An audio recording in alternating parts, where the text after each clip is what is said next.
The silence of space shattered as two ships collided in the orbit of an uncharted planet. The human survey vessel Explorer spun wildly, its hull torn open by the impact with the alien craft. Inside the failing ship, Tom grabbed his emergency pack and ran for the escape pod, his boots magnetized to the floor as warning sirens blared around him. Warning. Hull breach detected. All personnel evacuate immediately, the ship's computer announced in its calm voice. Tom knew he was the only one left to hear that warning. The rest of his crew had been in the main lab when the collision happened. He had seen the emergency bulkheads seal that section off, trapping them inside. Through the viewport, he caught glimpses of the alien ship. It was beautiful in a strange way, all crystal and light, now breaking apart just like his own vessel. A single glowing pod ejected from its side, trailing sparkles of energy as it descended toward the planet below. Tom reached his escape pod and strapped himself in. His hands moved quickly over the controls, but something was wrong. The guidance system was damaged. As the pod launched, he could only watch helplessly as it veered off course from his intended landing zone. The descent was brutal. The pod shook violently as it hit the atmosphere, heat shields straining against the entry forces. Tom's knuckles turned white as he gripped his harness. Through the small window, he watched the alien escape pod arc away in a different direction, its trail glowing with an otherworldly blue light. The ground rushed up to meet him. Trees, or something like trees, whipped past as the pod crashed through a canopy of purple-tinted vegetation. With a bone-jarring impact, the pod slammed into the ground and skidded to a stop. For several minutes, Tom just sat there, breathing heavily, checking himself for injuries. His ribs hurt from the harness, but nothing seemed broken. The pod systems were mostly dead, but the emergency beacon was working. That was something, at least. The air sensor blinked yellow. Not immediately lethal, but not great either. Tom sealed his environment suit before popping the pod's hatch. As he climbed out, his first view of the alien world took his breath away. Two suns hung in the sky, one orange, one smaller and blue. The trees around him stretched hundreds of feet into the air, their bark a deep purple color, leaves shimmering with an almost metallic sheen. The gravity felt slightly heavier than Earth normal, making his movements more tiring. Tom checked his emergency pack: water purifier, basic tools, medical kit, emergency rations, and a universal translator. Standard issue for survey missions after humanity's first contact with alien life. He activated his suit's scanner, searching for any sign of the alien pod he'd seen during descent. The scanner picked up two signals. One was a standard distress beacon, like his own. The other was different, a pulsing energy signature unlike anything he'd seen before. They were miles apart, but both were within possible walking distance. As Tom studied the readings, a new sound made him freeze. A low rumble shook the ground, and the strange trees around him began to sway. The scanner's atmospheric sensors went crazy, showing rapid changes in temperature and radiation levels. Something was very wrong with this planet. Looking up through the canopy, Tom saw the blue sun starting to set while the orange one was rising. The temperature began to climb rapidly. His suit's external sensors warned of increasing radiation levels. He needed shelter, and fast. That was when he saw it, a flickering blue light in the distance, moving through the strange forest. It had to be from the other survivor, the alien from the crystalline ship. Tom's mind raced with the possibilities. Would they be hostile? Would they even be able to communicate? But as another tremor shook the ground and his suit's radiation warning became more urgent, Tom realized he might not have a choice. Survival would have to come before caution. This world was already proving to be far more dangerous than any survey mission had prepared him for. Checking his compass and the scanner one more time, Tom shouldered his pack and began walking toward the blue light. Whatever that alien was, they were both stranded here now, and on a planet that seemed to be actively trying to kill them. Any ally would be better than none. The real question was, Would the aliens see things the same way? Tom moved carefully through the purple forest, following the blue glow. The radiation levels kept rising as the orange sun climbed higher in the sky. His suit's cooling system worked overtime against the increasing heat, and sweat ran down his face inside his helmet. The blue light grew stronger. As Tom pushed through a cluster of crystal-like plants, he finally saw its source. The alien stood nearly 7 feet tall, its body seemingly made of living crystal that glowed from within. Rather than walking, it glided slightly above the ground. The alien was examining a handheld device that sparked and fizzed with damage. Tom stepped forward, hands raised to show he carried no weapons.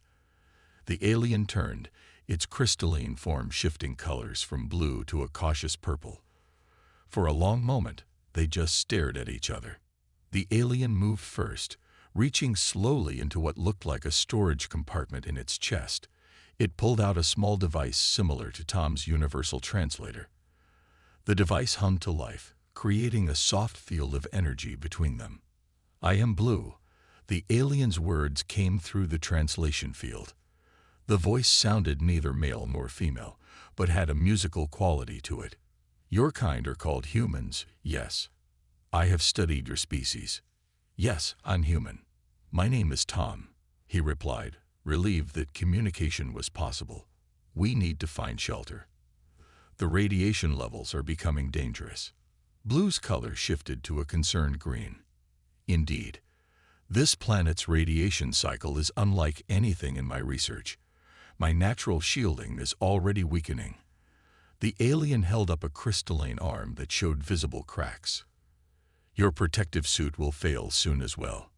Another tremor shook the ground. Trees creaked ominously above them. Tom's suit sensors were now screaming warnings about the radiation. They needed a solution fast. "Our pods," Tom said suddenly. "If we combine materials from both, we might be able to build better shelter." "I'm an engineer." Blue's color brightened with interest. "A logical proposal. I am a xenobiologist. My pod contains advanced shielding materials, but they are damaged. Perhaps your engineering skills could repair them." They quickly agreed to work together. Blue used its anti-gravity abilities to help them move faster through the forest, while Tom's suit sensors guided them to his crashed pod first. The temperature continued to rise, and strange animal calls echoed through the trees. At Tom's pod, they salvaged everything useful: power cells, metal panels, and his toolkit. Blue proved to be surprisingly strong, easily lifting heavy pieces of wreckage.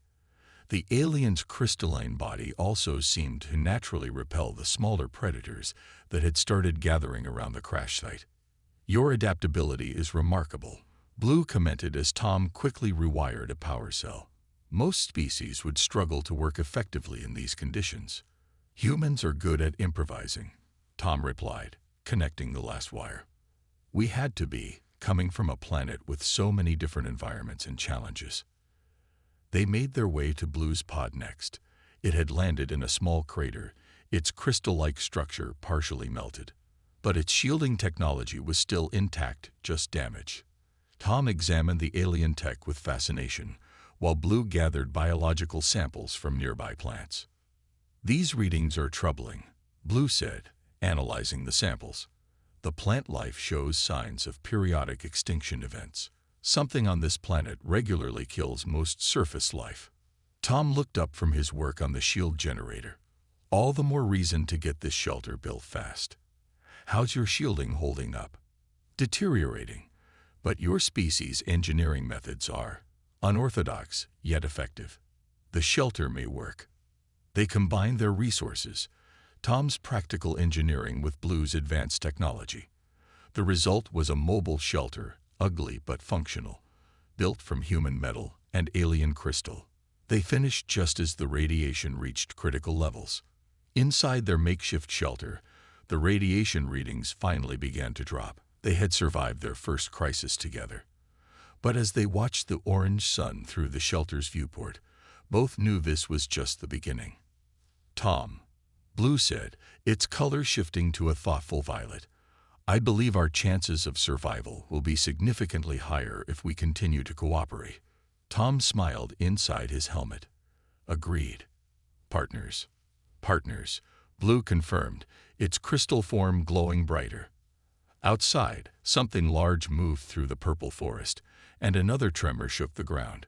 Their shelter would protect them from the radiation, but both knew there were many more dangers to face on this mysterious world. The first warning came just before dawn.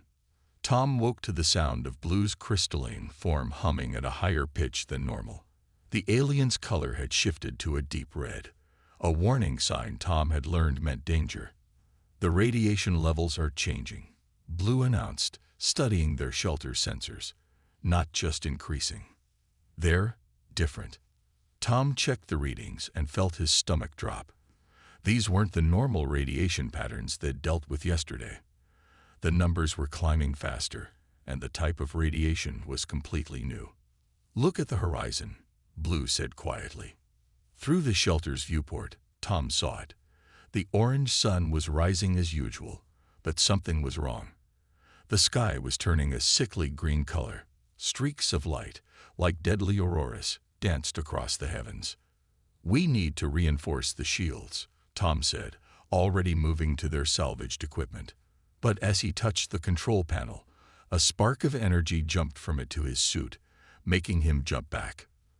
The radiation is affecting our equipment, Blue observed, its crystalline body now showing visible stress cracks. My natural shielding cannot deflect this type. It's painful. A blast of energy from the sky struck a nearby tree. The purple bark instantly turned gray and crumbled. More energy bolts followed, turning the landscape into a deadly light show. Inside the shelter, Tom yelled as their mobile home's outer sensors began to fail one by one. Blue glided in quickly, and they sealed the door. The shelter's main shield generator whined in protest as the radiation storm intensified. Tom worked frantically to reroute power, trying to maintain their protection.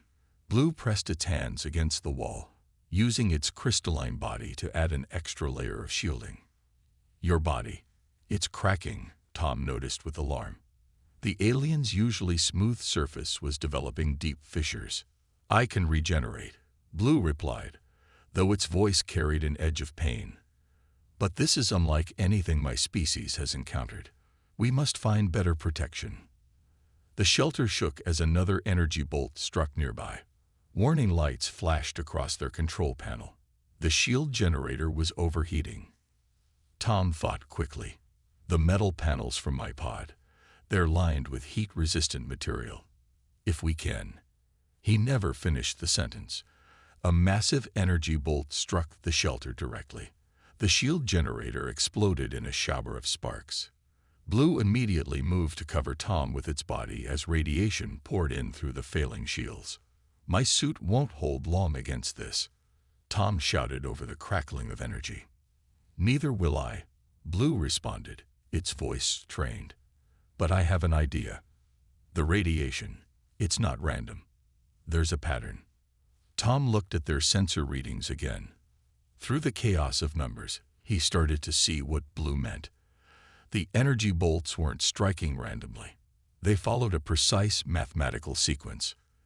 If it's a pattern, we can predict it, Tom said, understanding dawning.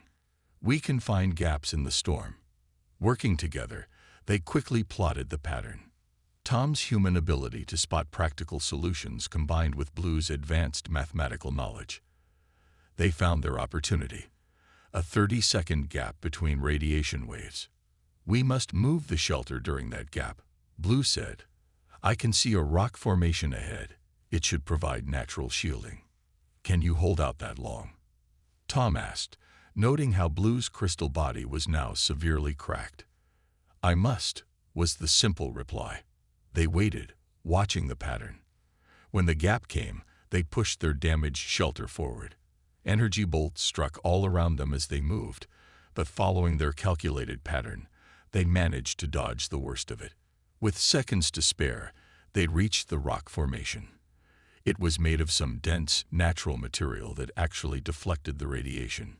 Inside this natural shelter, they finally had a moment to recover. That was either very brave or very foolish, Blue commented as its crystal body slowly began to heal. With humans, it's usually both, Tom grinned, checking his suit for damage. But we learned something important. These storms aren't natural. Patterns like that don't just happen. Blue's color shifted to a thoughtful blue-green. Agreed. This planet, something or someone designed these storms. But why?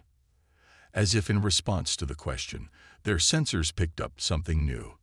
A faint signal coming from deep underground. The signal pulsed steadily on their damaged scanner, calling to them from somewhere beneath the rock formation. Tom and Blue had spent hours repairing their equipment after the radiation storm, but now they had a new mystery to solve. The signal is coming from about 300 meters down, Tom said, tapping the scanner's cracked screen. There must be caves or tunnels down there. Blue glided over to examine the readings, its crystal body now mostly healed but still showing faint cracks. The rock composition is unusual. It completely blocks the radiation. Perhaps whatever is sending the signal sought the same protection we did. A distant rumble reminded them that another radiation storm was approaching. Their natural shelter would protect them, but they couldn't stay here forever. I used to do cave climbing back on Earth, Tom said, checking his equipment. If we can find an entrance, I can guide us down. They found it behind a cluster of dying purple trees, a dark opening that plunged straight down into the planet's crust. Tom's helmet lights revealed rough walls studded with strange, glowing crystals. These crystals, Blue touched one gently, its own crystalline body resonating slightly. They're similar to my species' technology, but far older. Tom secured a climbing line to a sturdy rock formation. I'll go first. I can test if the walls are stable enough to support us. Your species continues to surprise me, Blue observed. Most advanced civilizations would consider climbing primitive compared to anti-gravity technology. Sometimes primitive works better, Tom grinned, starting his descent. Besides, your anti-gravity might not work if these crystals interfere with it. The climb down was tense. Several times, rocks crumbled under Tom's grip, sending him swinging on the safety line. Blue followed, using its natural ability to stick to crystalline surfaces rather than anti-gravity. Halfway down, Tom's helmet light caught something that made him stop. Blue, look at this wall. These aren't natural formations. Blue examined the perfectly straight lines cut into the rock face. Tool marks. And there, those are definitely carved symbols. They had found ruins of an ancient civilization, hidden deep underground. The carved passages branched off in several directions, all sloping gently downward. The signal is stronger now, Tom said, checking the scanner. Coming from that direction. He pointed to the largest tunnel. As they moved deeper underground, the tunnel walls became more obviously artificial. Smooth surfaces replaced rough rock, and the glowing crystals were arranged in geometric patterns. This was a city, Blue said in awe, its crystal body reflecting the ancient lights. Look at the architecture. It's designed to channel energy through the crystals themselves.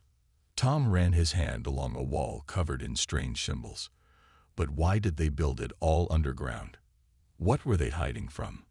A sudden noise echoed through the tunnel, something between a screech and a hum. Both of them froze. We're not alone down here, Blue whispered, its color shifting to a cautious purple. Tom pulled out their makeshift weapon, a combination of his emergency flare gun and Blue's energy crystals. They had built it after seeing the planet's predators, but hadn't needed to use it yet. The sound came again, closer this time.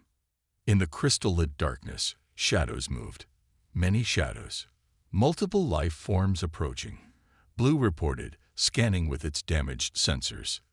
They appear to be organized. Tom raised the weapon, but Blue placed a crystalline hand on his arm. Wait, look at their movement pattern. This isn't random predator behavior. They're hurting us. Hurting us where? As if in answer, the shadows pushed them toward a side tunnel. The mysterious creatures stayed just out of clear sight, visible only as shifting forms in the crystal light. "The signal is coming from that direction, anyway," Tom said quietly. "Maybe whatever sent it also controls these creatures. Or maybe," Blue added, its color shifting to a thoughtful green, "they're protecting something. Something that might help us survive this planet." They moved carefully down the new tunnel, their strange escorts keeping pace in the shadows. The signal grew stronger with every step, and the ancient crystal lights pulsed with increasing intensity. Ahead, the tunnel opened into a vast chamber. What they saw there made them both stop in amazement. The chamber was filled with technology beyond anything either of them had seen before, and at its center, a hologram flickered to life, displaying a message in multiple ancient languages. "Can you read any of it?" Tom asked. Blue's color brightened with excitement. "Yes, it's a warning and an invitation." The hologram flickered as Blue translated the ancient message. It says, "Beware what hunts above. Safety lies deeper. Join us or perish." Before Tom could respond, the shadows surrounding them moved into the crystal light. Their escorts revealed themselves, insectoid creatures about chest height, with silvery exoskeletons and multiple compound eyes that reflected the crystal glow. Their movements were perfectly coordinated, like dancers in a complex performance. "They're a hive species," Blue observed, its crystal body pulsing with excited light, "but far more advanced than any I've studied. Look at their biomechanical augmentations." The insects carried no weapons, but their limbs showed signs of technological enhancement. Small lights pulsed along their bodies in patterns similar to the wall crystals. One of the larger insects stepped forward. It touched a crystal on the wall, and suddenly a new hologram appeared. Images showing the surface world being ravaged by radiation storms far worse than what Tom and Blue had encountered. "They're trying to communicate," Tom said, "showing us why they live down here." More images followed. The insect civilization moving underground, building their crystal-powered city, and then something that made both Tom and Blue step back in shock. A massive shape moving through the storms above, barely visible but unmistakably alive. "There's something up there," Tom whispered. "Something that comes with the worst storms." The lead insect chittered, and the whole group moved in an intricate pattern. Blue's body resonated with the crystal frequencies they were generating. "I can almost understand." Blue's color shifted rapidly as it processed the information. "They're using the crystals to communicate. They're saying they've been waiting for others to find them, others who could help." Suddenly, the chamber shook. Dust and small rocks fell from the ceiling. The insects moved quickly, urging Tom and Blue toward a deeper tunnel. "Something's wrong," Tom said, checking his scanner. "The radiation levels above. They're going crazy." They ran through the tunnel, following their insect guides. The tunnel opened into an even larger cavern, and Tom stopped in amazement.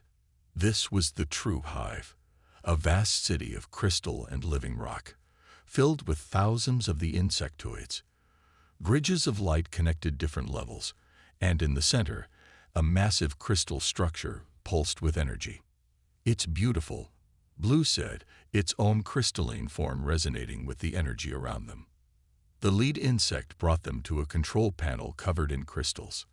Images appeared showing the planet's defense systems, a network of energy collectors and deflectors that once protected the surface. They built it all, Tom realized. The original civilization. They created a planetary shield. But something went wrong. Blue touched one of the crystals, connecting directly with the hive's communication network. Its color flashed with sudden understanding. The system was attacked. Blue translated. Something wanted this planet. Something that lives in radiation storms. The original builders couldn't stop it, so they retreated underground and evolved.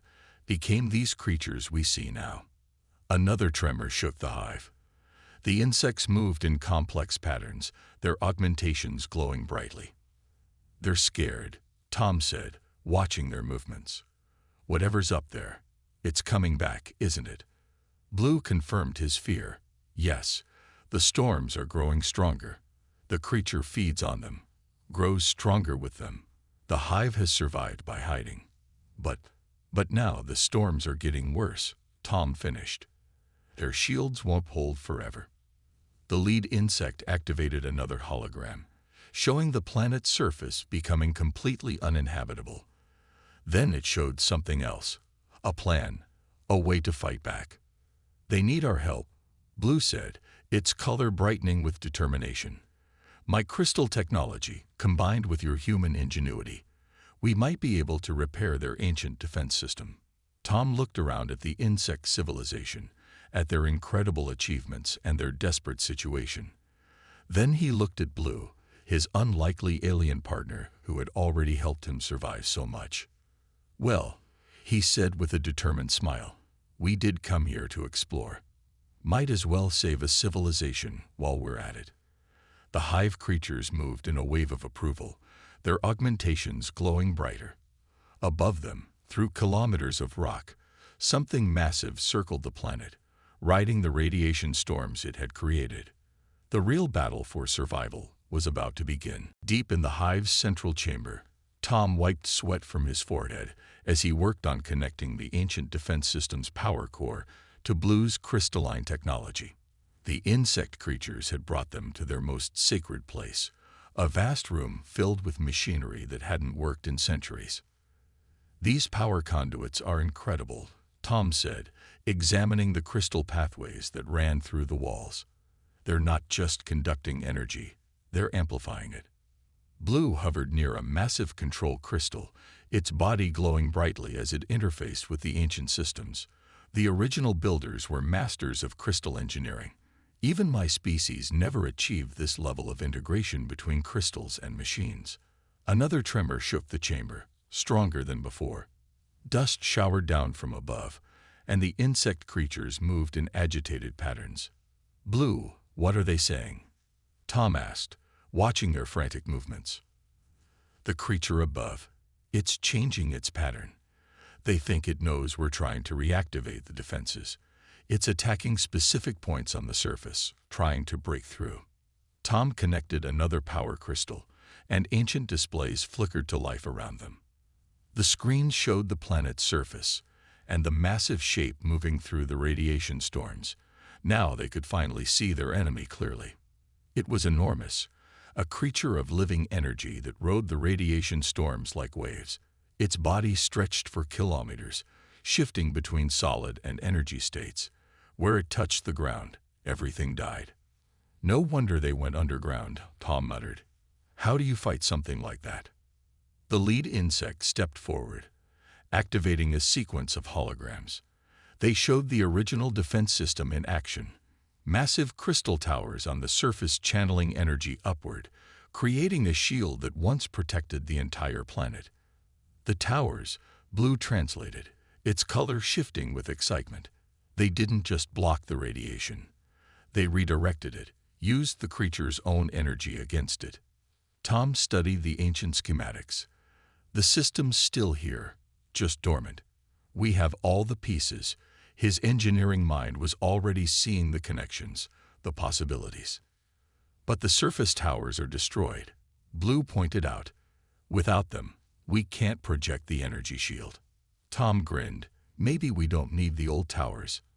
Your body, it's basically a living crystal tower, isn't it? And these insects, their augmentations are crystal-based too. Blue's color brightened as it understood. Yes, we could become the conductors ourselves. Create a living network to channel the energy. The insect creatures moved in excited patterns as Blue shared the plan through the crystal network. They began to position themselves around the chamber, their augmentations glowing brighter. But someone needs to go to the surface, Tom realized, to coordinate the energy flow from above. My suit, if we reinforce it with crystal technology. It's too dangerous, Blue interrupted, its color pulsing with concern. The radiation levels are lethal now. Even with modifications, your suit won't last long. Another violent tremor shook the chamber. On the displays, they could see the creature moving lower, its massive form pressing against the planet's crust. "We don't have a choice," Tom said firmly. "I'm the only one who can repair the equipment if something goes wrong up there. The insects need to stay here to maintain the network, and you need to control the crystal integration. It has to be me." Blue was silent for a moment. Then its color shifted to a determined blue. "Then we'll modify your suit now. You'll have maybe 10 minutes on the surface before the radiation overwhelms the crystals." They worked quickly, the insect creatures helping to integrate crystal technology into Tom's environment suit. Each crystal had to be perfectly aligned to create a protective field around him. As they finished, the chamber shook again and cracks appeared in the ceiling. The creature was getting closer. 10 minutes, Tom said, checking the crystal modifications on his suit. "Better make them count." He looked around at their unlikely alliance, a human, a crystal being, and a hive of evolved insects, all working together to save this ancient world. The creature above might be powerful, but it had never faced anything like them before. "Ready?" Blue asked, its crystal body pulsing with energy. Tom sealed his helmet. "Ready. Let's show this thing what happens when it messes with 3 species at once." The final battle for the planet was about to begin. Tom stood in the ancient elevator shaft, ready to ascend to the surface. His modified suit glowed with the embedded crystals that Blue and the insect creatures had installed. Through the crystal network, he could feel the connection to both his allies below. "Remember," Blue's voice came through the crystal-enhanced communicator. "When you reach the surface, you'll have exactly 10 minutes to activate the energy collectors. After that, the suit crystals will shatter." Tom finished. "I know. Just be ready with that energy network down here." The elevator, powered by the hive's crystal technology, began its rapid ascent. Through gaps in the shaft, Tom caught glimpses of the massive cave system they'd hidden in. Thousands of insect creatures had positioned themselves throughout the tunnels, their augmentations glowing, ready to channel energy. The surface was worse than they'd imagined. When the elevator doors opened, Tom stepped into hell. The radiation storms had combined into one continuous blast of energy. The sky burned green and purple, and through it, he could see their enemy. The creature filled half the horizon, its energy body pulsing with stolen radiation. It sensed Tom's presence immediately, turning its vast form toward him. "It sees me," Tom reported, running toward the first collector point. "Blue, how's the network?" "The hive is in position. My crystal matrix is ready to channel the energy. We just need your signal." Tom reached the first ancient collector, a broken crystal spire that had once been part of the planet's defenses. He pulled out the modified power core they'd built, connecting it to both the spire and his suit. The creature attacked. A blast of pure radiation struck near Tom, turning the ground to ash. His suit crystals flared, barely protecting him. 7 minutes left, Blue warned. "The suit crystals are already starting to crack." Tom ran to the second collector point. The creature followed, its massive form blocking out the suns. It seemed to understand what he was doing, trying to stop him from reaching each point. "The hive reports critical radiation levels approaching their depth." Blue transmitted. "We won't get another chance at this." "Almost there," Tom gasped, connecting the second collector. Energy began to flow through the crystal network, making his suit glow brighter. The creature dove toward him. Tom rolled behind a rock formation, feeling the heat of its pass even through his suit. 5 minutes left. 2 more collectors to go. He sprinted to the third point, his movements slowed by the increasingly heavy gravity of the creature's presence. The suit crystals were vibrating now, reaching their limit. 3 minutes, Blue warned. "Tom, if you can't reach the last point." "I'll reach it," he interrupted, connecting the third collector. The crystal network hummed with power now, visible lines of energy connecting each point. The creature realized the danger too late. As Tom ran for the final collector, it gathered its energy for one massive attack. The radiation storm intensified to impossible levels. 1 minute. Blue's voice cracked with static. The suit's failing. Tom dove for the last collector point. The creature's attack hit just as he made the connection. His suit crystals screamed, cracking under the strain. But it was done. Energy surged through the crystal network. Below ground, Blue's crystalline body glowed like a star as it channeled the power. The insect hive moved in perfect synchronization, their augmentations amplifying the energy flow. The creature tried to pull away, but it was too late. The network Tom had established created a perfect energy circle, trapping the massive being. Its own radiation was being turned against it, forced through the crystal network in an endless loop. "Now, Blue," Tom shouted as his suit crystals began to shatter. Blue released the stored energy in one massive burst. The creature's form destabilized, unable to maintain cohesion as its own power was used against it. With a silent flash that lit up the entire planet, it dissolved into harmless radiation that the crystal network absorbed and dispersed. Tom collapsed as his suit failed completely. Through breaking static, he heard Blue's voice. "Hold on." Emergency teleport activated. The world flashed white. Tom found himself back in the hive chamber, Blue's crystal form supporting him as the insect creatures moved in celebration around them. "Did we?" Tom coughed. "Did we really just do that?" "Yes." Blue's color shifted to joy. "The creature is gone. The planet's radiation levels are already returning to normal." Above them, for the first time in centuries, the sky began to clear. The insect creatures could return to the surface, reclaim their world. And in the distance, they picked up a new signal: rescue ships, drawn by the massive energy surge from their battle. "You know," Tom said, grinning at Blue, "when they ask us what happened here, nobody's going to believe this story." Blue's crystal form glowed with amusement. "Then it's good they'll have 3 species to verify it." Around them, the hive pulsed with light, celebrating not just their victory, but the birth of an alliance that would change the galaxy forever.